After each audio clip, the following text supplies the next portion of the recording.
नमस्कार, मैं हूं आलोक और आप देख रहे हैं सत्यहिंदी.com। आइए नजर डालते हैं अब तक की सुर्खियों पर। लोकसभा चुनाव में पीएम मोदी ने 400 पार सीटें जीतने का टारगेट सेट कर दिया है। बीजेपी जहां जोरों शोरों से चुनाव की तैयारियों में लगी हुई है, वहीं विपक्षी दलों के इंडिया गठबंधन में सीट शेयरिंग को लेकर अभी बात फाइनल नहीं हो पा रही है।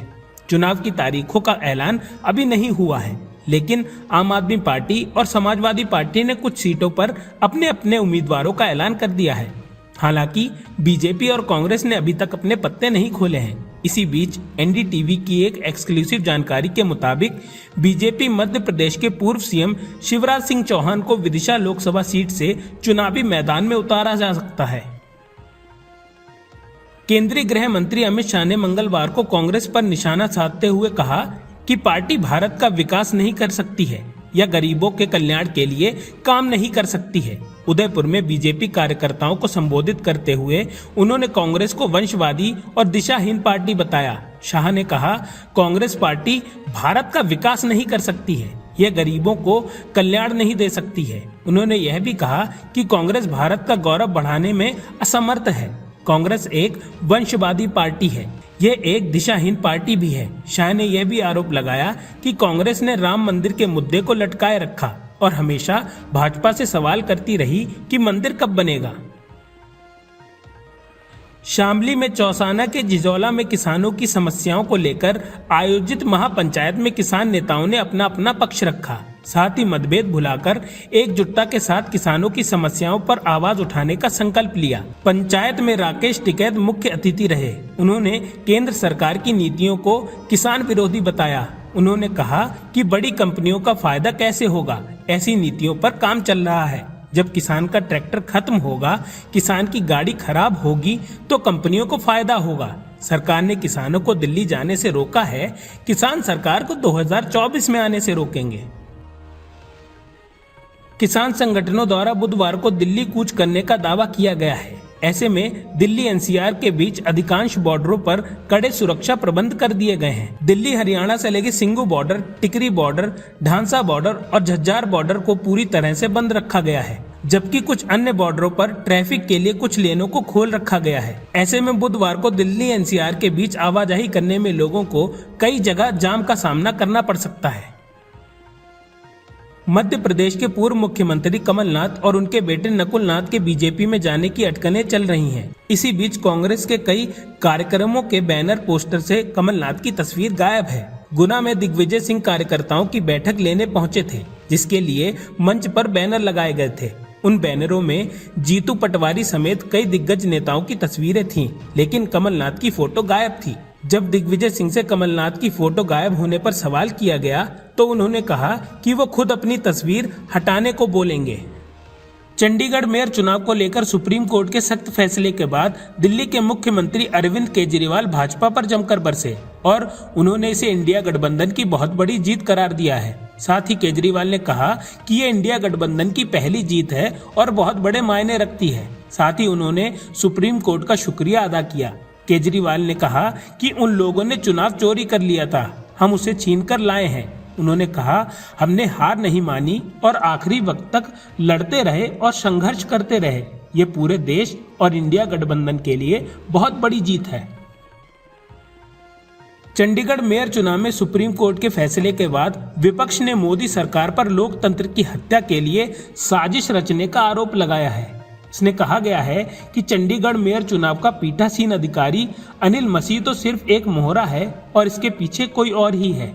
कांग्रेस नेता राहुल गांधी और आम आदमी पार्टी के नेता अरविंद केजरीवाल ने सीधे सीधे मोदी सरकार पर लोकतंत्र को खत्म करने की साजिश का आरोप लगाया और कहा कि सुप्रीम कोर्ट की वजह से स्थिति थोड़ी बहुत अच्छी है।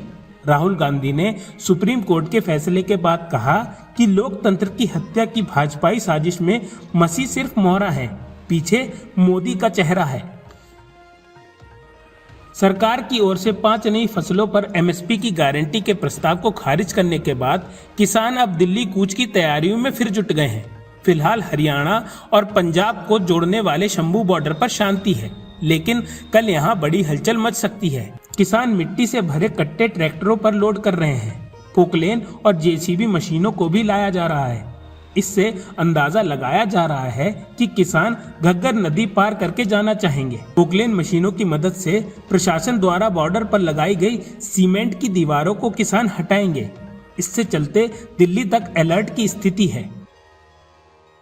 लोकसभा चुनाव के लिए समाजवादी पार्टी ने एक और लिस्ट जारी कर दी है। इस लिस्ट में 5 सीटों पर उम्मीदवारों का ऐलान किया गया है। सपा अध्यक्ष अखिलेश यादव के चाचा और सीनियर सपा नेता शिवपाल यादव बदायूं सीट से लोकसभा चुनाव के उम्मीदवार होंगे।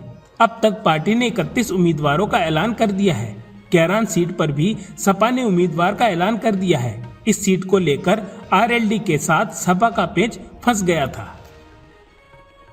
मंगलवार 20 फरवरी को एक सिख पुलिस अधिकारी को भाजपा नेताओं और कार्यकर्ताओं द्वारा कथित तौर पर खालिस्तानी कहे जाने के बाद विवाद हो गया है।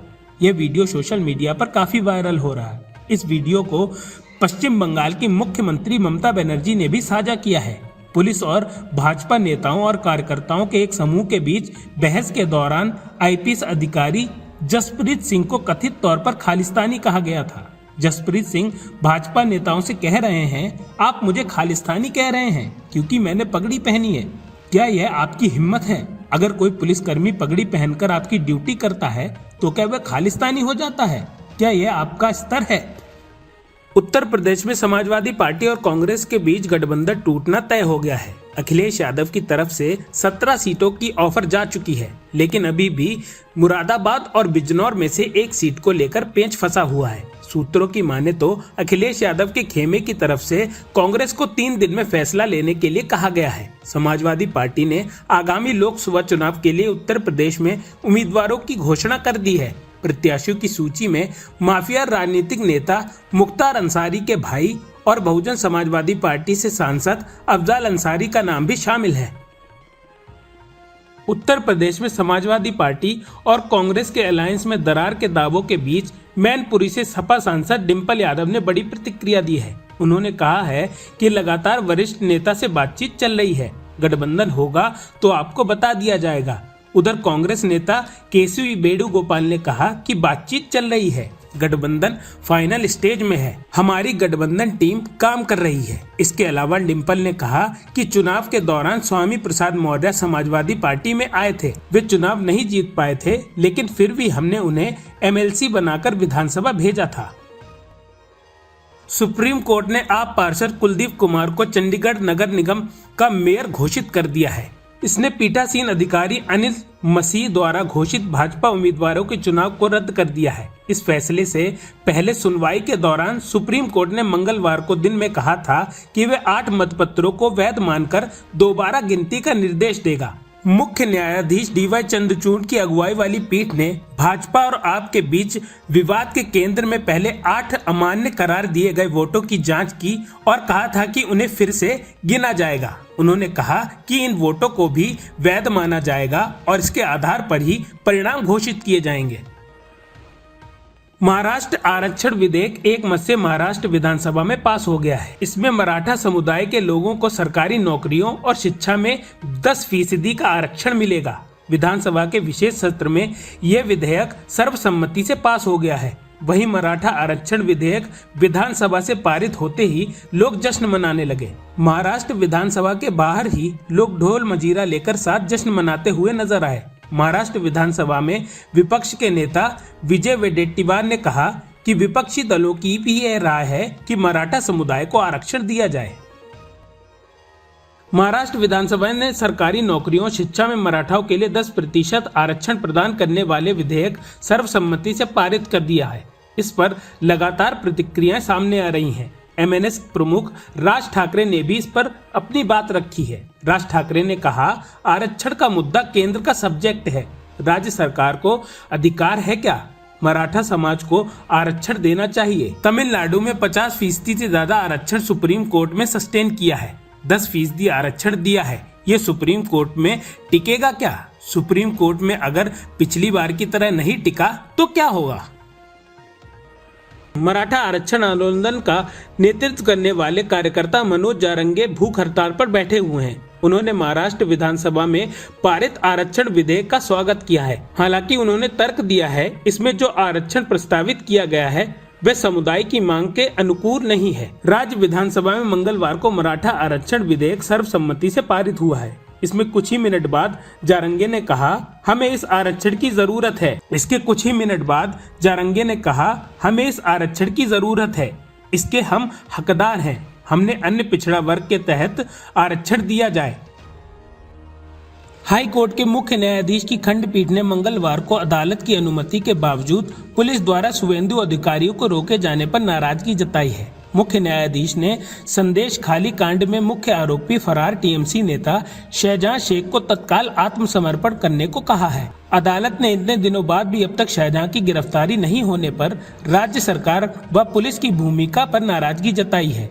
अदालत ने इसी के साथ टिप्पणी की है कि संदेश खाली में जो कुछ भी हो रहा है, इस पूरी घटना के लिए शहजहां शेख जिम्मेदार है। समाजवादी पार्टी के राष्ट्रीय महासचिव पद से त्याग पत्र देने के एक सप्ताह बाद स्वामी प्रसाद मौर्य ने मंगलवार को पार्टी की प्राथमिक सदस्यता और विधानसभा परिषद की सदस्यता से इस्तीफा दे दिया है। स्वामी प्रसाद मौर्य ने मंगलवार को सोशल मीडिया मंच एक्स पर खुद यह जानकारी दी है। मौर्य ने अखिलेश यादव को लिखे पत्र में कहा, आपके नेतृत्व में सौहार्दपूर्ण वातावरण में कार्य करने का अवसर प्राप्त हुआ, किंतु 12 फरवरी को हुई वार्ता और 13 फरवरी को प्रेषित पत्र पर किसी भी प्रकार की वार्ता के लिए पहल नहीं करने के परिणाम स्वरूप मैं सपा की प्राथमिक सदस्यता से भी त्यागपत्र दे रहा हूं। पूर्व मुख्यमंत्री कमलनाथ के बीजेपी में जाने की अटकलों के विराम लगाने के बाद अब कांग्रेस के पूर्व सांसद प्रेमचंद गुड्डू ने बड़ा आरोप लगाया है। उन्होंने कहा है कि कमलनाथ बीजेपी के साथ सौदेबाजी कर हमेशा से कांग्रेस को हराने का काम में लगे रहते हैं। उन्हें बीजेपी ने भी अपनी कार्य प्रणाली को देखते हुए पार्टी में लेने से इनकार कर दिया है। इसकी वजह से उन्हें बेरंग होकर लौटना पड़ रहा है। उन्होंने कहा, 4 साल तक सत्ता और संगठन की कमान संभालने वाले पूर्व मुख्यमंत्री कमलनाथ जनता के साथ छल और कपट कर रहे हैं। अब तक की सुर्खियों में बस इतना ही। आगे की खबरों के लिए बने रहिए सत्यहिंदी.com पर।